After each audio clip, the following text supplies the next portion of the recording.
मैं डेफिनेटली मैं इनडायरेक्टली आपसे थोड़ी सी मेंटरिंग ले रहा हूँ, आर्टिस्टिक मेंटरिंग, पर आपके दिल के अंदर घुसने की कोशिश कर रहा हूँ जी। कि इतनी कॉमेडी निकल के कैसे आती है। तो जैसे ब्रेकिंग द फोर्थ वॉल का एक कॉन्सेप्ट होता है कि आप स्टेज के उस पार चले जाते हो, मुझे एक छोटी सी वैसी एक्सरसाइज कर रही है आपकी इजाज़त के साथ। जी बिल्कुल, बोलिए। तो ये हमारी एक स्क्रीन है जी यहाँ मैं आपके थोड़े से कुछ मीम्स प्ले करूंगा जी। और सीन्स प्ले करूंगा। मुझे पता भी नहीं हम क्या बातें करेंगे, बट बस आपके साथ देखने हैं वो सीन्स। प्लीज दिखाइए, कोई ओके। जब लोगों को दुख होता है ना आजकल, तब राजपाल यादव मीम टाइप करते हैं सर्च बार पे फिर अपने दुख को भूल जाते हैं। आपने कभी ये किया? ये जिया तो हमने नहीं, पर आप ऐसे करते हो कि राजपाल यादव मीम्स या राजपाल यादव कॉमेडी सीन्स नहीं, ऐसे सब दोस्त वगैरह और सब आपके सामने करते हैं? वो दिखा देते हैं। आपको शर्म फील होती है ये सब करके? क्योंकि अक्सर अगर कोई मुझे मेरे खुद के वीडियोस दिखा तो मुझे बहुत शर्म फील होती है, तो मैं बस आपके आर्टिस्टिक माइंड को जानने की। नहीं, मुझे वो याद आता है कि ये जो आपने ये दिखाया ना मुझे,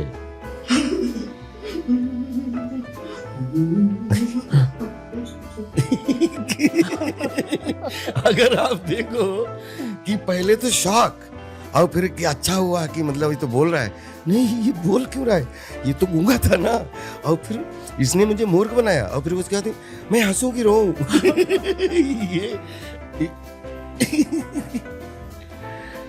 ये जो इमोशन है ना जी, इसका इतना लोगों ने यूज किया है, लेकिन मेरे जीवन का ये ऐसा ये स्पेशली इतनी सारी फिल्में जितनी भी हो गई, 150 हो गई, 200 हो गई, जो भी, लेकिन ये अकेला एक्सप्रेशन ऐसा है जिसमें मुझसे प्रियन जी ने कहा था कि जब पहली बार ये पता लगे कि शाहिद कुछ बोले और शाहिद ने कुछ बोला है, तो ना ये बेचारा फिशरमैन है, तो ये इतना बड़ा तो समझदार है नहीं, तो ये थोड़ी देर के लिए भूल जाए कि शॉक लगा, धोखे से हंसी आ गई, हंसी लगा गलत है, गुस्सा करूं, फिर कंफ्यूज हो गया कि इसमें गुस्सा करूं या हंसूं। तो 4 एक्सप्रेशन 1 2 3 4, हाँ तो वो मैंने अकेले में एक्सप्रेशन कई बार किया, लेकिन इसको दोबारा रिपीट नहीं कर पाया क्योंकि वो 1 2 3 4, तो उसमें पहले में शॉक और फिर ये लगे कि इसको याद नहीं रहा और इसको हंसी आ गई, या इसको नहीं हंसी ठीक नहीं है, इमोशन कुछ और है, तो जो खुद इमोशन देने में कंफ्यूज हो जाए, वो 4 एक्सप्रेशन चाहिए। और वो खैर पहले टेक में हो गए थे और टचवुड, फिर मैंने अकेले में कई बार ये करने की कोशिश की, लेकिन मुझसे हुए नहीं फिर बाद में। तो फिर टेक कैसे हुआ? टेक तो हो गया था क्योंकि तैयारी इतनी अच्छी थी, वही तैयारी कि आप देखो इसमें 4 इमोशन है। ठीक है, और शो है नेक्स्ट वन अभी ये क्या हो रहा है यहाँ? मुझे सब आता है, मैं एक्सपर्ट हूँ, मैं एक्सपर्ट हूँ। ये बहुत बड़ा मीम बन चुका है। हाँ। ओके। अच्छा, ये उस समय कर गया था, लेकिन जब हमने मीम में कई बार देखा तो मुझे लगा कि यार ये उस समय बोलते ना कि शूटिंग के दौरान कुछ एक्सप्रेशन है ऐसा जो मुझे भी अच्छा लगा। ठीक है, नेक्स्ट।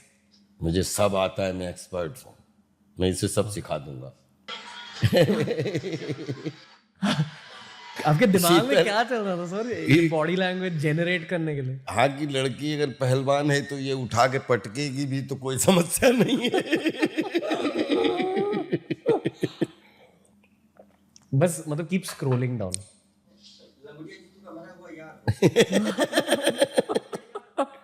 कैसा फील होता है सब देख के? ये कैरेक्टर ऐसा था, ये कैरेक्टर ऐसा था कि जो मतलब प्रियन जी जाने उन्होंने कैसे की, लेकिन प्रियन जी ने ये कैरेक्टर जिस दिन दिया था, बोले राजपाल ये कैरेक्टर आपको बहुत प्यार मिलेगा देश दुनिया से, ये बात है, और बोले कि हर सीन एक क्राफ्ट है और कहानी का है।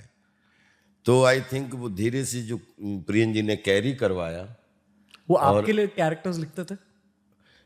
बोले उनकी फिल्मों का जो एंटरटेनिंग फिल्में उन्होंने बनाई हैं, तो वो उनके परेश जी हों या राजपाल हों या अक्षय जी हों या सुनील अन्ना हों या मनोज जोशी हों या और भी बहुत सारे जितने भी एक्टर, असरानी जी से लेके, तो वो प्रॉपर उनके दिमाग में पूरा क्राफ्ट हर कैरेक्टर को लेके होता था, सब एक्टर को लेके। और इसमें प्रियन जी का ही ज़्यादा धमाल है ये। पर मतलब आपको ध्यान में रखकर कैरेक्टर स्क्रिप्ट करते थे वो, आई एम श्योर उनके एक सेट ऑफ एक्टर्स होते थे। आई थिंक वो पहले कहानी एंटरटेनिंग चुनते थे, चाहे माला माल वीकली हो, चाहे ढोल हो, चाहे वो चुप चुप के हो, चाहे हंगामा हो, जी। और उसके अकॉर्डिंग फिर मतलब फिल्म के किस किस कोने पे कौन सा एक्टर कहाँ फिट होता है। तो कभी किसी फिल्म में किसी बड़े एक्टर की 6 सीन और किसी फिल्म में 36 सीन, तो मतलब लेकिन वो कहानी के किस कोने में फिट है, ये प्रियन जी हमेशा ध्यान रखते थे। ये केमिस्ट्री सर। आप दोनों के बीच एनर्जी क्या थी?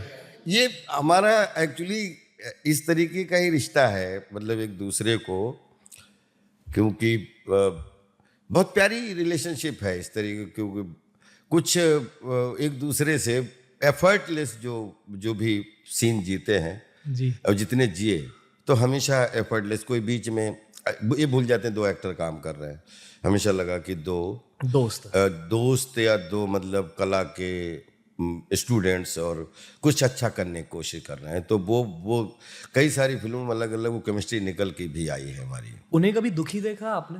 मैंने अक्षय कुमार को कभी दुखी नहीं देखा, मतलब शायद में दुख है ही नहीं, ऐसा मुझे लगता है।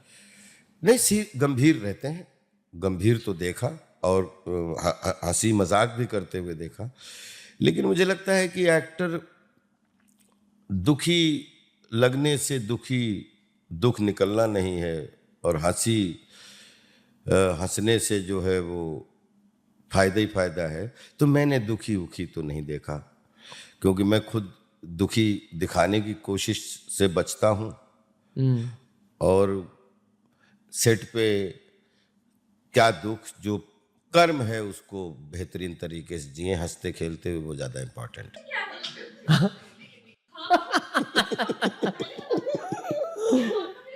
वो सच में मारते थे?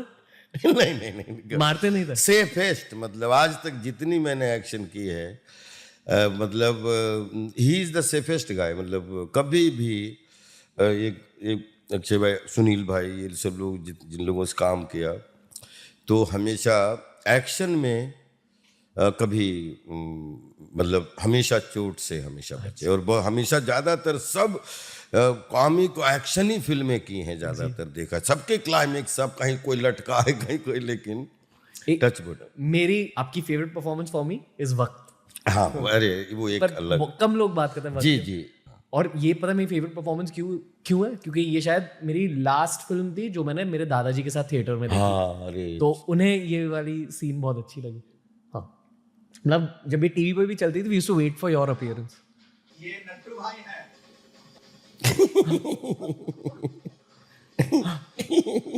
यहाँ ना जैसे मतलब आपकी क्यूटनेस फैल जाती है स्क्रीन पर, क्यूटनेस और ह्यूमिलिटी, इसलिए लोग आपको चाहते थे। इसमें एक सीन है जी, कि ये विपुल भाई का एयरपोर्ट, हाँ, वक्त एयरपोर्ट, हाँ, वो सीन जब मैंने देखा, तो वो एक ऐसी सिचुएशन कि मुझे भी जब देखा तो बहुत, हाँ, यही। ऐसे फिल्में क्यों नहीं बनती सर? हाँ, ये पता ही नहीं कैसे। अच्छा, ये भूल भूल-भुलैया पे अरे वाह। ये याद है क्या हो रहा था आपके दिमाग में भूल-भुलैया के वक्त? नहीं, ये सब कैरेक्टर की यादें ताज़ा हो जाती हैं, जो इस प्रोसेस में जब कर रहे थे। तो आज इतने साल बाद में ये कैरेक्टर, अब बच्चे जो आज के हैं, और सबको जितने उस समय सुपरहिट थे जब रिलीज हुए थे ये कैरेक्टर, और आज भी ये मीम की वजह से और 10 गुना ज़्यादा ये पॉपुलर हो गए। तो आई थिंक इससे ज़्यादा एक एक्टर का क्या सौभाग्य होता है। राजपाल यादव सर, आप पॉडकास्ट की दुनिया के लिए एक तोहफे हो। Thank you. Thank you. बहुत अच्छा लगा आपसे बात करके। ये थोड़ी सी प्री डेस्टिन्ड मीटिंग थी, ये मेरा मानना है। आपके अंदर इतनी पॉजिटिव वाइब्रेशन है, अच्छा लग रहा है, बहुत दिल खोल के बात करने की इच्छा हो रही जी कितना। लेकिन मुझे लगता है 5 घंटे भी बैठे रहेंगे तो भी, क्योंकि 30-35 साल के अनुभव हैं, खत्म नहीं होंगे। लेकिन अल्टीमेटली लव यू और रिस्पेक्ट यू और मजा आ गया। द रणवीर शो हिट है। Thank you, love you too sir, thank you so much. Love you. हमारी ऐसी और इन्फॉर्मेटिव वीडियो के लिए चैनल को लाइक एंड सब्सक्राइब करें।